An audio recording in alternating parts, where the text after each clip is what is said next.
Well, today I'll be talking about 10 underrated third albums from my collection.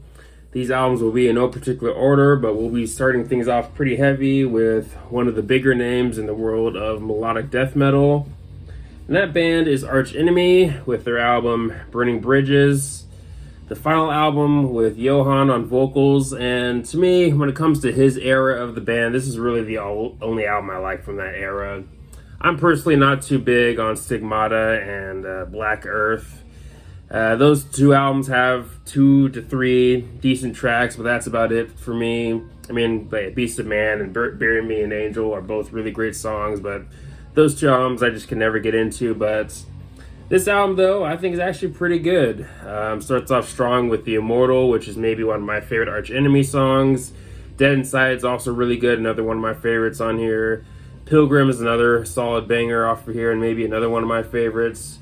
Demonic Science, I think, is kind of an underrated song off of here, but yeah, all around, pretty good Arch Enemy album. I personally wouldn't put it up there with like Wages of Sin or Anthems of Rebellion, but I still think when it comes to ranking their albums, it's definitely in the top half at least, or the upper half. But yeah, it's a pretty good album actually. But continuing the trend of melodic death metal, At the Gates with Terminal Spirit Disease. And yeah, while Slaughter of the Soul is of course their big album, and for good reason, definitely a landmark album in the world of metal for a reason, I still think this album's also pretty good too. This album and their latest album, Nightmare of Being, that album and this album kind of fight for being my second favorite At the Gates album. But yeah, I personally really dig this album. I mean, The Swarm is probably one of my favorite songs from them. Same with the title track, honestly. I love the title track. Definitely one of my favorite At the Gates songs, for sure. Forever Blind, I think, is one of their most underrated songs. I really like that song a lot. Favorite Circle is also pretty good. Another song that doesn't get talked about very much, but another song I definitely dig off the album. But yeah, definitely a really underrated album that definitely deserves more love, in my opinion. And definitely has some of their best work, in my opinion. But moving to the next album, we have The Amalgamut by Filter.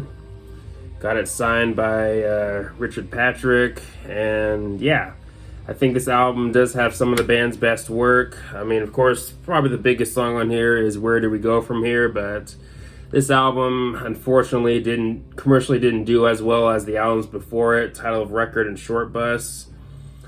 And this would be their final album for a little bit until they would return in 2008 with Anthems for the Damned, which that album I think is just all right. But The Amalgamut, definitely a really good album. Some of my favorites on here.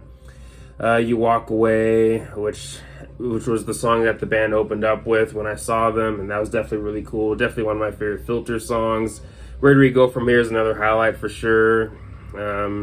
Move towards the more melodic songs. I do like The Only Way Is the Wrong Way, and So I Quit, which is one of the heavier tracks on here. That's another one of my favorites. I think you get some of the band's best deep cuts on here, such as songs like It Can Never Be the Same and Call of Mind. But yeah, all around, definitely a really great album. Definitely one of the band's best. Next, we'll be moving to Life of Agony with Soul Searching Sun.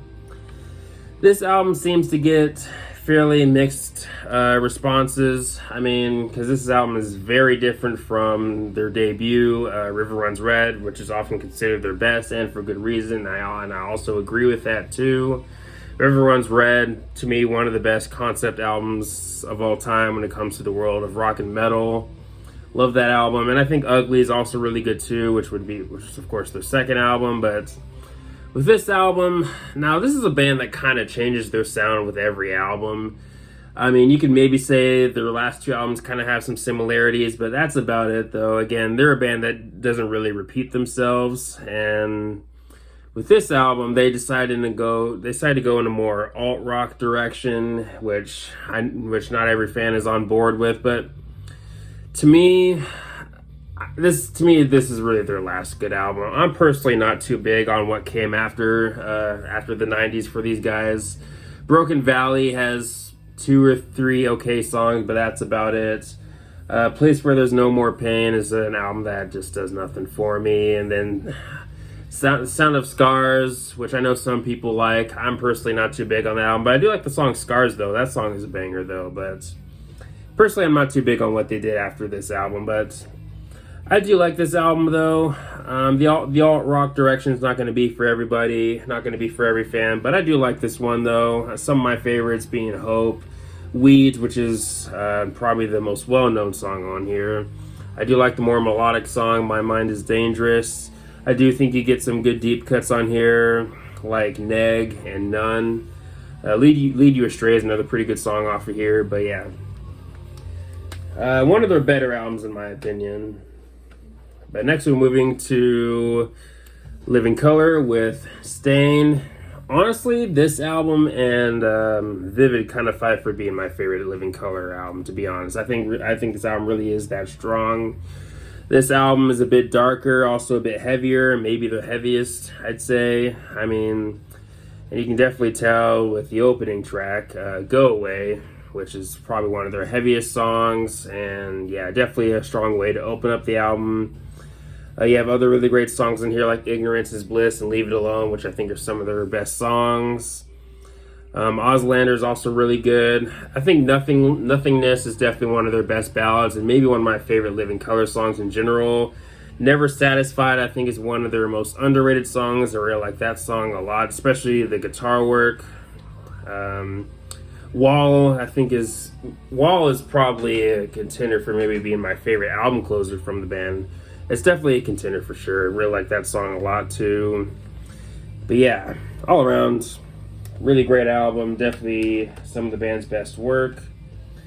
Now we're moving to one of the big four of thrash. American thrash, Megadeth, So Far So Good So What. And this is the only album with this lineup with Chuck Baylor and Jeff Young. And of course, the song In My Darkest Hour is a song that definitely gets its share of love, but I feel like the rest of the album kind of gets overlooked a little bit. Set the World Afire is maybe one of my favorite Megadeth songs. In My Darkest Hour is, of course, also great too. I think they're instrumental into The Lungs of Hell. I think it's kind of a tad underrated too. 502 is also pretty good. I do like that one.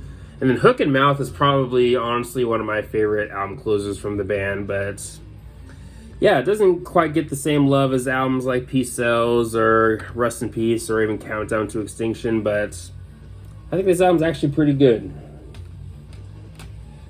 And yeah, maybe a step down from Peace Sells, but still solid though. Still a pretty good album.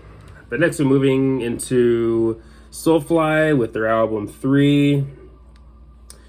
Would I rank it as one of their best? I don't know about that. If I were to rank the Soulfly albums, this album would probably be closer to the middle, but I mean, when it comes to what I think is top shelf Soulfly, I definitely would say the debut, Primitive, which I think is at the top.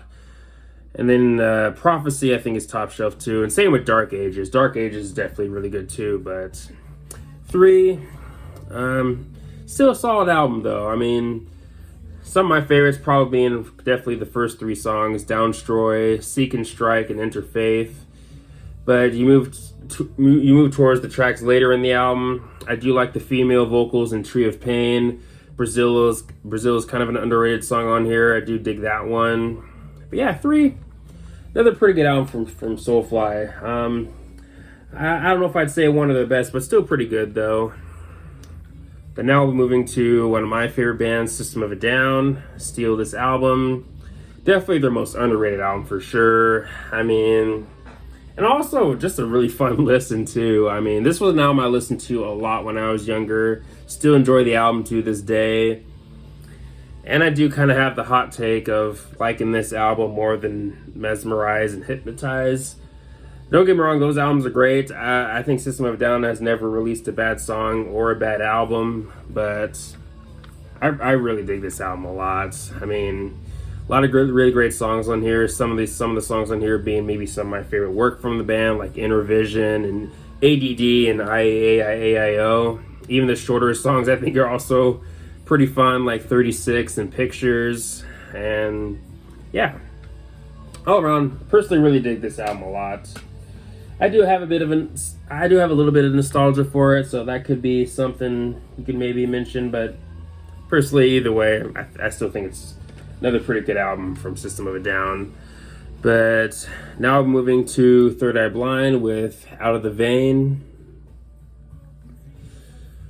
Yeah, commercially didn't do as well as the albums before it, Blue, and of course the self-titled. The self-titled, to me, being a perfect album. But yeah, Out of the Vein, honestly, solid album. I mean, this is one of those albums that I'd say stronger first half, but somewhat weaker second half. But the second half does have its moments, though, like Wake for Young Souls and Palm Reader.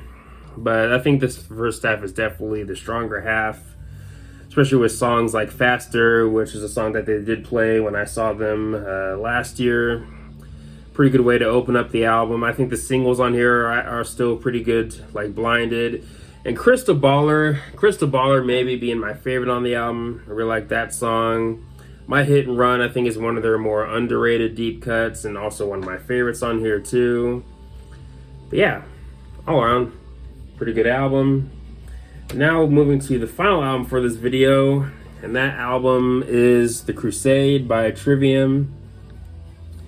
This album does get some flack, and the flack I do understand. I mean, this is an album that definitely gets a lot of Metallica comparisons, and you can definitely hear that, especially with some of Matt Heafy's vocals on some of the songs when it comes to his vocal performance. But even with that, I still really dig this album. It's not one of their best. It would be probably in the lower half, but still, either way, Trivium is another band that I think has never dropped a bad album. I am a defender of Silence in the Snow, always will be. But The Crusade, pretty good album. Some of my favorites on here probably being Anthem, We Are the Fire. Definitely easily one of the best songs on here. Same with Becoming the Dragon and the thrashy To the Rats. Tread the Floods is definitely one of my favorites when it comes to the deeper cuts on the album. Detonation, probably another one of my favorites. And I know the band themselves are not too big on this song, but The Rising I think is actually kind of decent. But yeah, The Crusade, another solid album from Trivium. Maybe not top shelf Trivium, at least in my opinion, but still a solid album though. But yeah, those are 10 underrated third albums from my collection. Let me know your thoughts on these albums in the comment section below. Let me know if you own any of these albums, and let me know if you can think of more underrated third albums, whether it be from your collection or not, and all that good stuff. But anyways, thanks for watching. Please leave a comment and a like, subscribe, have a nice day, and take care.